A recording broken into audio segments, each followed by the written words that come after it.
our pilot is no more there. He has suffered accident due to the hurdles of bamboos and the hurdles and the bricks. We are traveling alone.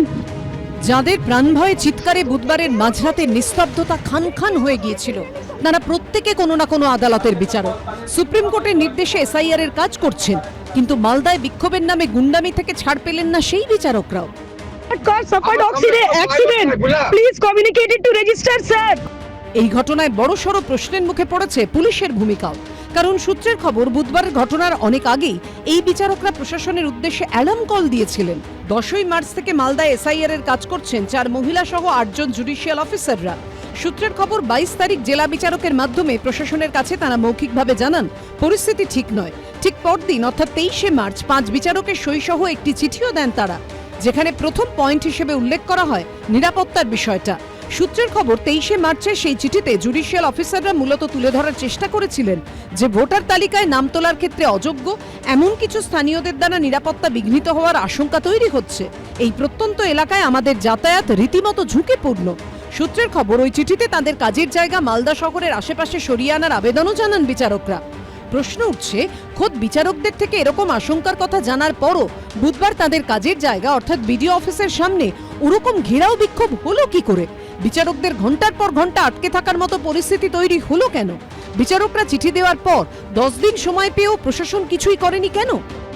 যে বিচারকদের প্রতি যে অত্যাচার এবং তাদেরকে আটকে রাখা, এটা যে হলো, এটা সঙ্গে সঙ্গে এসপি এবং ডিজি এবং ওখানের যে সার্কেল ইন্সপেক্টর এবং অফিসার ইনচার্জ সবাইয়ের দায়বদ্ধতা থাকে এই আইন শৃঙ্খলাটাকে সুষ্ঠুভাবে যাতে এসআইআর পদ্ধতিতে সাহায্য করা, কিন্তু এরা কোনোটাই করেনি। এরাও কিন্তু সমান অপরাধী এবং সুপ্রিম কোর্ট এদের ছাড়বে না। সূত্রের খবর, বুধবার যখন বিডিও অফিসের বাইরে পরিস্থিতি হাতের বাইরে চলে যাচ্ছে, তখন বেলা 12:30 নাগাদ জেলা বিচারকের মাধ্যমে প্রশাসনের কাছে তা জানিয়েছিলেন জুডিশিয়াল অফিসাররা। কিন্তু তারপরও ঘন্টার পর ঘন্টা সেখানে আটকে থাকতে হয় মহিলা সহ বাকি বিচারকদের।